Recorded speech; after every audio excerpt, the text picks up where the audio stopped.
आज म यहाँ बोल्न आएको। म धेरै साथीभाइहरू देखेँ, मानिसज्यूहरू उठेर घाँटी सुक्ने गरी चिचाइराख्नु भएको थियो, देखेँ मैले।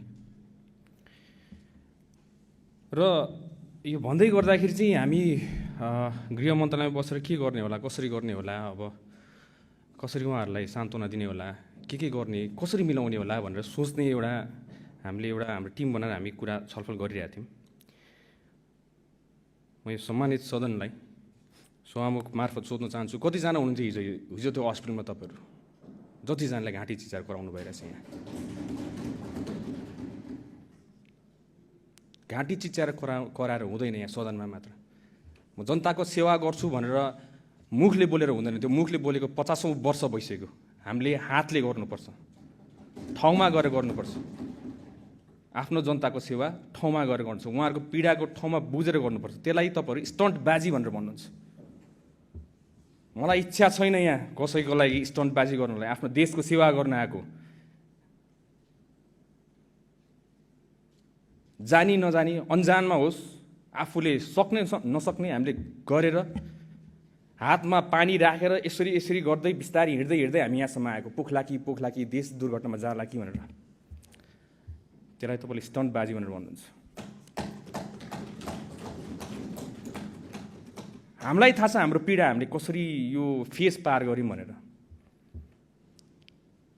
हामीलाई मात्र थाहा छ त्यो पीडा।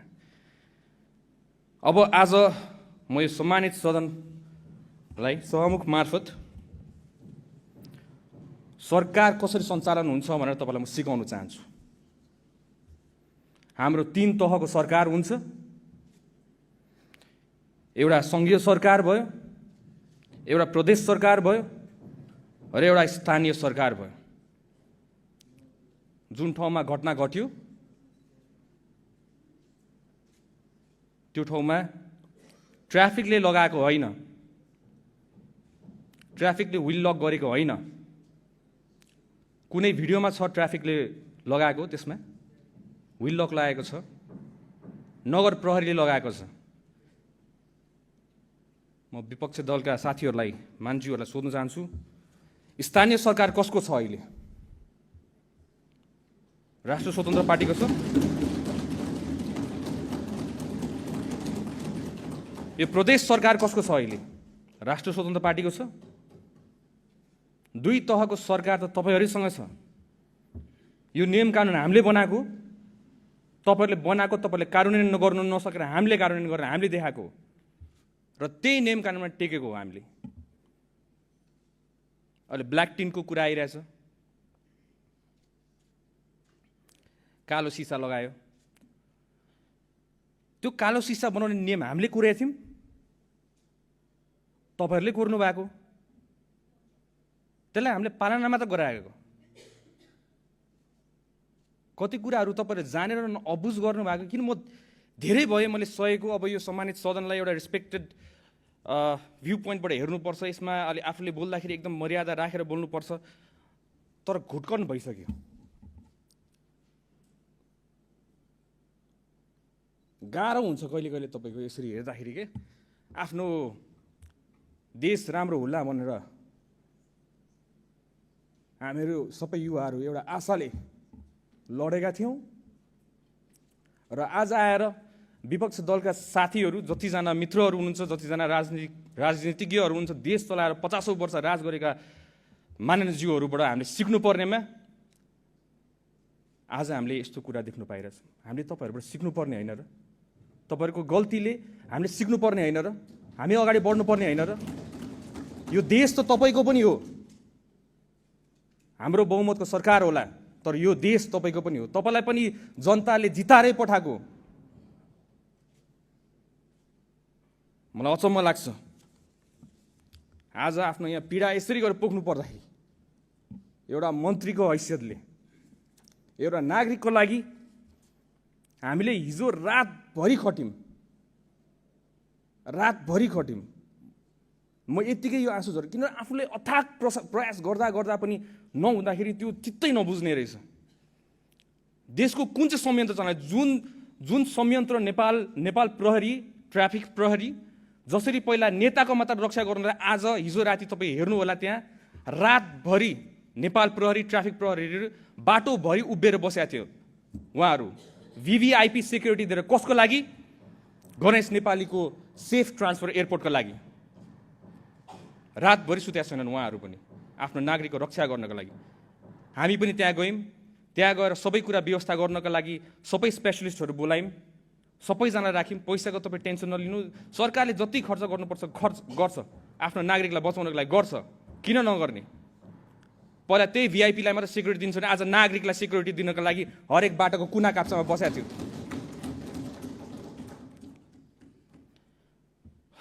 तर त्यतिखेरको कन्डिसन तपाईँलाई थाहा छैन। किन थाहा छैन? किन तपाईँ त्यहाँ पुगेकै छैन। डक्टरसँग कन्सल्ट गर्नु पर्यो, कुरा गर्नु पर्यो। डक्टरहरू हामीले उता इन्डियन साइडलाई पनि हामीले पर्मिसन लिनु पर्यो। राति परिसकेको थियो, पर्मिसन लिन परराष्ट्रलाई हामी परराष्ट्र मन्त्री उठ्नुभयो, परराष्ट्र सचिव उठ्नुभयो, इन्डियन एम्बेसीसँग कोर्डिनेसन गर्नुभयो। इन्डियन एम्बेसीसँग कोर्डिनेसन गरेपछि उताको एम्सको टिमलाई रेडी गर्नु पर्यो। उतापट्टि आउँदाखेरि फेरि यताबाट एयरप्लेनले हाम्रो एयर एम्बुलेन्स स्ट्यान्ड बाईमा राख्यौँ हामीले।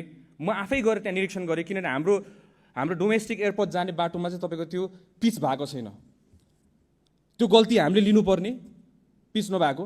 त्यतिखेर हाम्रो गणेश नेपाली त्यही एम्बुलेन्समा जाँदाखेरि हल्लिएर केही होला कि भनेर डर लागेर मैले राति नै एयरपोर्टमा गएर 10 नम्बर बेमा लिएर आउनुपर्छ तपाईँहरूले, यतापट्टि सजिलो हुन्छ भनेर हामीले भनेर आएको छौँ। र राति एयरपोर्टमा आफै गएको त्यसलाई स्टन्टबाजी भनेर भन्नुहुन्छ भने यस्तो स्टन्टबाजी सबैजनाकोबाट चाहियो आफ्नो नागरिकलाई सेवा गर्नलाई।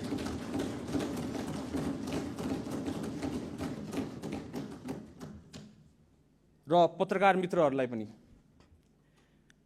तपाईँले सोध्नु होला, जतिजना मान्छेले त्यसलाई स्टन्टबाजी भन्नुभयो, क्यामेरा लिएर हिँड्छ भनेर। क्यामेरासँग भाग्ने मान्छेहरू हामीहरू, क्यामेरा आएर बोलेको तपाईँले हतपत्त हामीलाई देख्नु हुँदैन। हामी फिल्डमा उत्रेर काम गर्ने मान्छेहरू, हामीलाई त्यति राम्रोसित बोल्नु आउँदैन होला, तर राम्रोसित काम चाहिँ गर्नु आउँछ, आफ्नो देशलाई जोगाउनु आउँछ। चाहे तपाईँ नै होस्, तपाईँको जिम्मेवारी पनि हाम्रै टाउकोमा छ।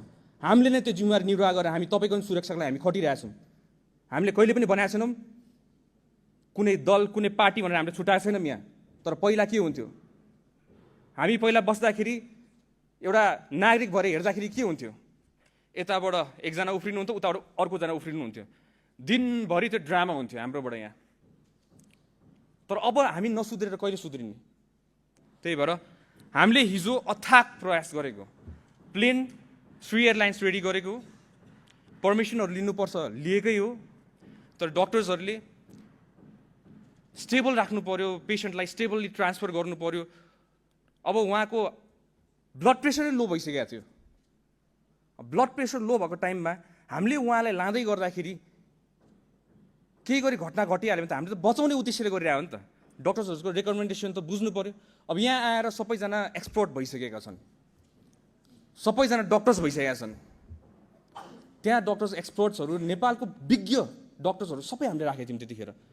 कुनै हालतमा बचाउनु पर्यो हामीले भनेर भने त। तर त्यही पनि त्यो जिम्मेवारी कसको थियो? स्थानीय तह त। स्थानीय तहको सरकार कसको छ अहिले नेपाल, अहिले काठमाडौँमा? तपाईँहरू आफै भन्नुहोस्, स्थानीय सरकार कसको? विल लक लगाएको कसले? हामीले भनिराख्नु पर्ने। अनि त्यो दोष पनि हामीले भोग्नुपर्ने। हामीले आफ्नो जिम्मेवारी निभाउँछौँ, जोसुकैले गरेको होस्। आफूले अघि बढ्नुपर्छ, त्यसमा दोष लाउनु हामीलाई छैन। आफूले गर्नुपर्ने कर्तव्य, राज्यले गर्नुपर्ने कर्तव्य त यही त हो त। आफ्नो नागरिकलाई जसरी भए पनि बचाउनु पर्ने गर्छौँ। 3 रात सुत्नु नपरोस्, 4 रात सुत्नु नपरोस्, हामी सुत्दिनौँ। आफ्नो नागरिकलाई बचाउँछौँ, हामी प्रयास गरेकै हो मान्छेहरू। र अहिले आउँदाखेरि आफ्नै साथीभाइहरू, मान्छेहरू जो अगाडि एउटा बोल्नुहुन्छ, पछाडि अर्कै बोल्नुहुन्छ, चित्त बुझ्दैन रहेछ यो। अगाडि जसरी बोल्नु भएको छ त्यसरी नै पछाडि बोल्नु पर्यो। अगाडि आउनुहुन्छ मान्छेहरूले एकदम ल भन्दै घुलमिल गरेर बोल्नुहुन्छ, पछाडि गरेर के गरेर बोल्नु भएको थियो? सदनमा जे बोल्नुहुन्छ त्यसै गरी हामीलाई बाहिर पनि ट्रिट गर्नु, अनि पो हामीलाई थाहा हुन्छ त। यो हामीलाई मन पर्दैन, यो पर्दा पछाडिको खेल। त्यही भएर यसको लागि हामीले एउटा छानबिन समिति पनि एउटा गठन गरेका छौँ। DIG हाम्रो गोविन्द थपलियाको संयोजकतामा 5 सदस्यको छानबिन समिति हामीले गठन गरेका छौँ। 3 जना अहिले हामीले छानबिनको लागि, सोधपुछको लागि नियन्त्रणमा लिएका छौँ, महानगरपालिकाको प्रहरीहरू। उहाँहरूलाई पनि नियन्त्रणमा लिएको छौँ। अनि यसमा हामी निष्पक्ष हिसाबमा हामी छानबिन पनि गर्छौँ। र बुझ्नुपर्ने कुरा एउटा कुरा, हामी गृह मन्त्रालय हामी एन्फोर्स गर्ने हो। ट्राफिकको फाइन कुनै लाउँछ भने ट्राफिकले फाइन त उहाँहरूले कोर्ने होइन नि त। भौतिक तथा यातायात मन्त्रालयको विभाग छ, त्यहाँबाट नियम कानुन बनाएर हाम्रो सदनबाट पास भएर बल्ल त्यो विधेयक हो। तपाईँहरूलाई सिकाउनु पर्ने मैले जो भर्खरै राजनीतिमा आएको त्यो विधेयक हो भनेर।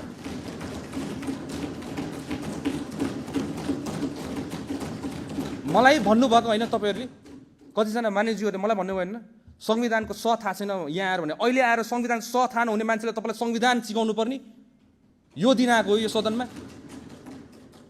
त्यही भएर मान्छेहरू यो सम्मानित सदनको गरिमा राखिराखौँ। In respected way. नेपाली जनताले धेरै आशा गरेका छन् यसपालि हामीबाट, तपाईँबाट पनि आशा गरेका छन्, हामीबाट पनि आशा गरेका छन्। र यसमा पक्ष र विपक्ष भन्नाले एउटै डुङ्गामा चढेर जाउँ न एउटा नेपाल राम्रो बनाउनको लागि। के छ र गल्ती हाम्रो भयो भने हामी सुधारौँला, गल्ती तपाईँबाट सुधारौँला। किन यो भेदभाव कति गर्ने हामीले, यो कति हेर्ने, नेपाली जनताले कति सहने र यसलाई अहिले आएर कसैको पीडालाई राजनीतिकरण गर्ने कसैको पीडालाई, यस्तो त गर्नु भएन नि हजुर। यो त इस्यु होइन नि त। निर्मला हत्याकाण्ड पनि राजनीति भएको होइन त्यतिखेर? तपाईँहरू मलाई भन्नुहोस्, त्यो सानो नानीको लासमाथि राजनीति गर्ने को हो त्यतिखेर?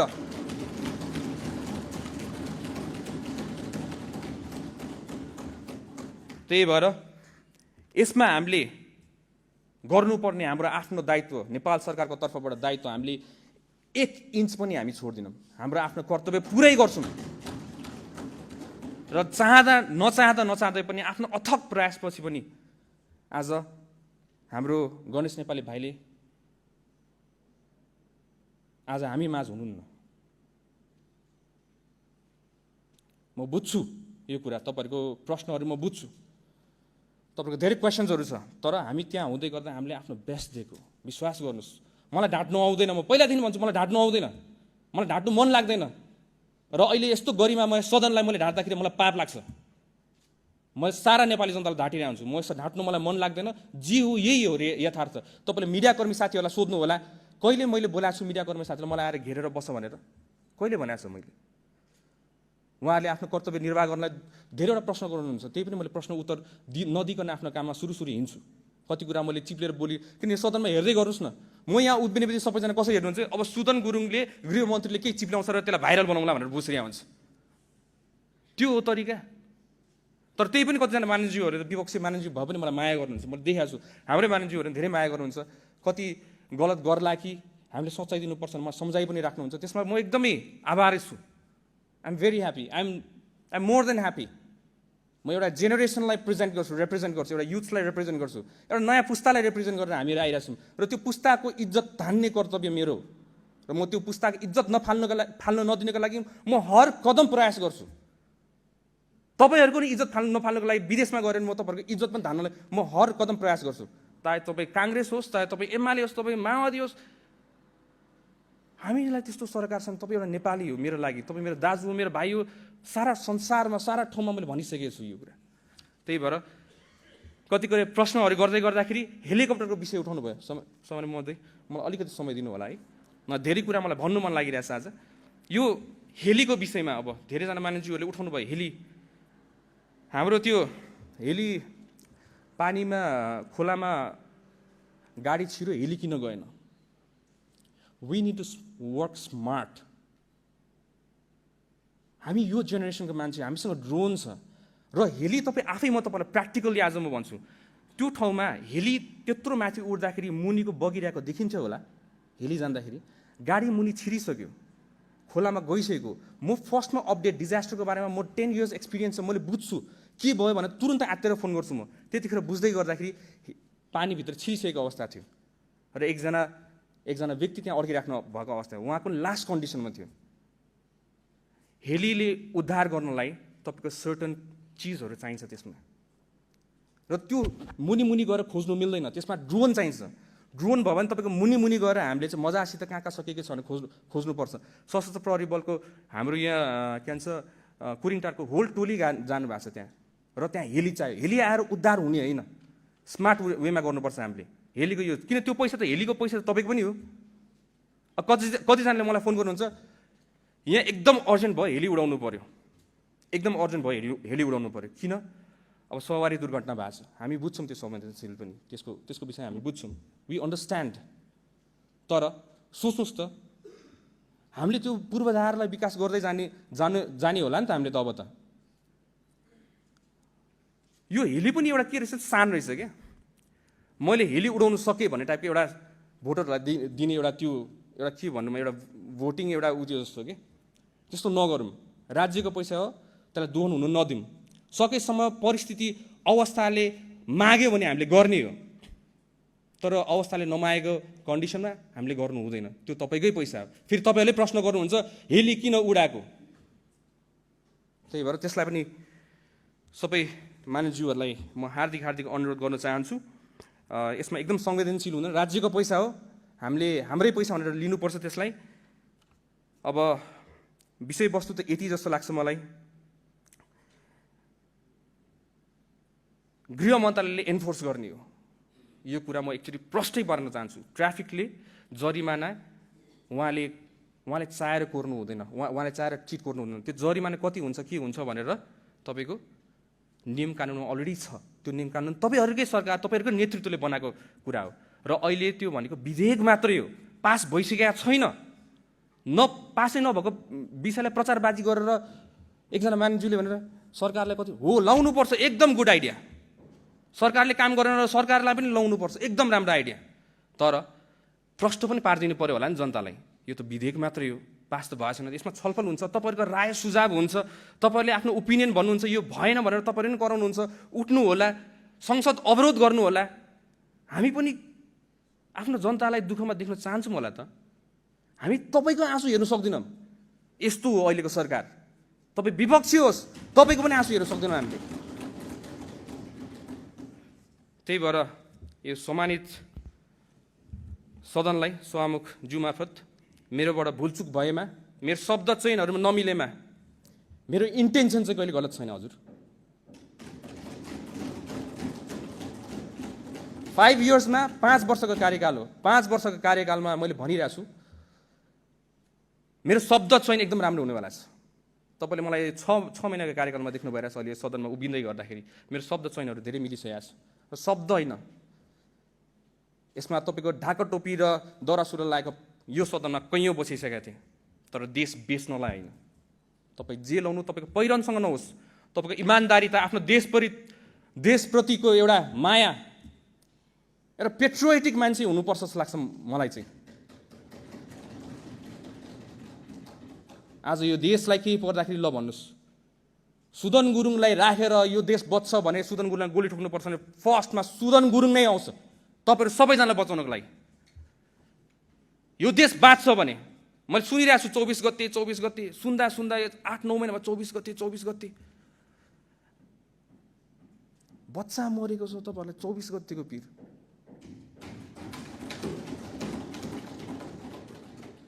कति कुरा नियम अहिले भनिरहेको छ। हाम्रो जेनजीको माग कति पुरा भएको छैन। त्यो नियम कानुन अड्काउने कसले बनाएको? हामीले बनाएको। पुरानो नियम कानुनमा टेकेर गरेन फेरि भ्रष्टाचारको मुद्दा लाउने, फेरि त्यही प्रतिपक्षको साथीहरू मानिसहरू होला, फेरि भ्रष्टाचार भयो भनेर भन्नु होला, त्यहाँ कसैलाई न्याय दिँदै गर्दाखेरि त्यो पनि विचार गरेर गर्नु पर्यो हामीले त। त्यो गर्दै यति दुःख पाछौँ हामीले। तर बट स्टिल आफ्नो देशको लागि यस्तो दुःख त 100,000 कुर्बान हो।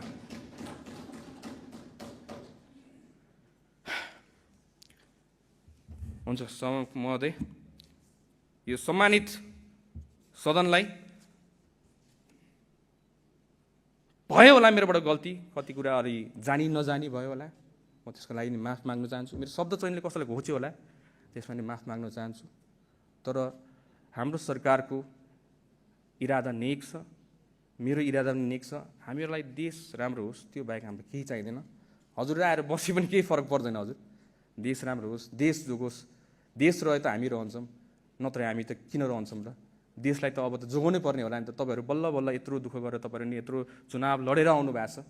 त्यही भएर म सम्पूर्ण मानिसज्यूहरूलाई एउटा नागरिक तहको एउटा भुइँ मान्छेको तहबाट म हजुरलाई आग्रह गर्न चाहन्छु। हाम्रो देश बचाउनलाई र बनाउनलाई सहकार्य गरेर जाउँ, एकअर्काको खुट्टा तानेर नजाउँ, एकअर्कालाई सम्झाइ बुझाइ गरेर जाउँ।